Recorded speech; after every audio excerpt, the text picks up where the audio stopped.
हसेलू धन तो लागेलू हसी।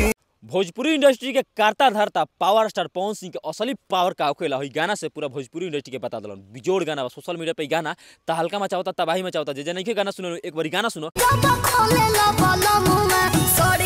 वेस्ट भोजपुरी से आइल बा जौन गाना का नाम है सड़िया का पिन और गाना में फीमेल के बारे शिल्पी राज। पावर स्टार पवन सिंह शिल्पी राज जब भी अपन गाना सोशल मीडिया पे लाइल बड़न तहलका मचली बा तबाही मचली बा। गाना के सामने पवन सिंह के सामने कोई ना टिक सकला।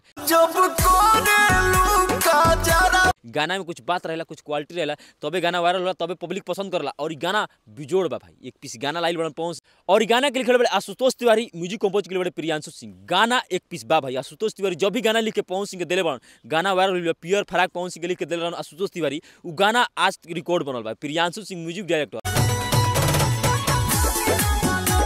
ऐसा म्यूजिक कंपोज करलन कि पवन सिंह रिकॉर्ड पर रिकॉर्ड बनावत और इहो गाना भोजपुरी इंडस्ट्री में रिकॉर्ड बनाई काहे कि पवन सिंह के पावर देखे के मिली ई गाना में। पवन सिंह के एगो और गाना आवेला बा जौन गाना का नाम काला होनी उ गाना पवन सिंह इतिहास रच दियन उ गाना से। और ई गाना से पवन सिंह रिकॉर्ड तोड़ दियन। खेसारी लाल यादव के गाना आइल बा गजबे डोले जौन कि एक दिन में 12 मिलियन पार कर देले बा। का पवन सिंह के हई गाना खेसारी लाल यादव को रिकॉर्ड तोड़ सकेला कि ना तोड़ सकेला एगो कमेंट करके जरूर बताइए।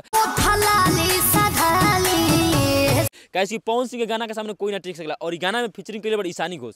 गाना एक पीस बा नहीं सुने तो एक बार गाना सुनो। वेस्ट भोजपुरी से आइल बा।